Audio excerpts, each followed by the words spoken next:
Hi guys, today we're pouring a 24 karat Johnson Mathey bar, and lots of you guys have been asking to show you the pour that's actually done. And I'm going to do a shout out real quick to the gentleman that purchased a 24 karat ring. This is your ring before it actually becomes a ring. This is a starting point. We need to melt down this gold, get the bar a little bit thicker, so we can work it out and make your ring. But I'm going to try to show everybody an actual pour today. Try to keep my hands out of the way. Again, I don't have a cameraman, so and I got to kind of do this quickly. So hope you all enjoy it. We're melting this bar down real quick, trying to get it all melted down and good and ready to go.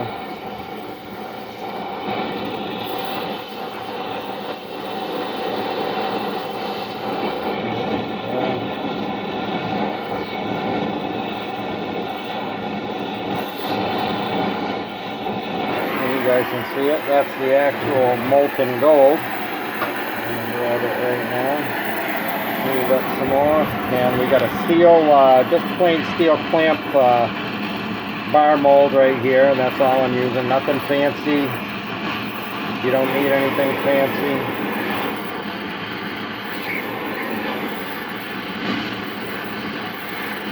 Make sure it's nice and hot. If you don't get it hot, you don't heat up your mold a little bit, you'll get a cold cast, and it makes it real crumbly like when you go to start working the metal. Same way with silver, gold, platinum. Platinum's a whole other bird all on its own. You got to use special equipment for that. So there we go. We poured it in there, and now we'll see what we got.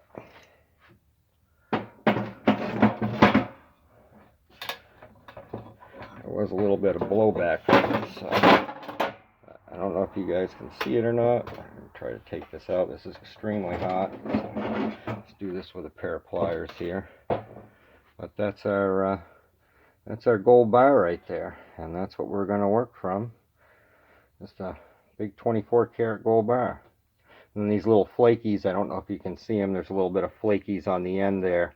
You're always going to get that, especially with the older molds. This is a pretty old mold, so the more they get heated and cooled and heated and cooled, they start to warp a little bit. About time to replace this one, but it does the job for what I need to get out of it right now to do. We don't have to get too critical. It's going to all be milled, so it's not a big deal, but it does kind of make a mess. So as you can see, some of it spattered around. And that'll always help. Also, make sure that your molds are dry. Whenever you're pouring anything, whenever you're melting down anything, water is your enemy. Salt is your enemy, which holds moisture. So you want to make sure everything's free of that. A lot of people have issues when they're like pouring sinkers or making fishing lures or something like that are made kind of the same way. That they use like old wheel weights and stuff like that to make their jig molds and stuff, and that'll end up blowing up on you or doing all kinds of weird things when you start to heat it up, because it holds moisture, and water and molten metal and heat just are not a good thing, and it's pretty dangerous. So if you ever do make sinkers or something like that working with lead, make sure you rinse off the weights, let them dry out, let them dry really good. You can even run a little torch over, not to melt them, but just to get the extra water out of the way. But anyways, that's for another story. But here's the pour that you guys have been asking for. Hope you enjoyed it. And on to making the ring. Have a great day. Talk to you later.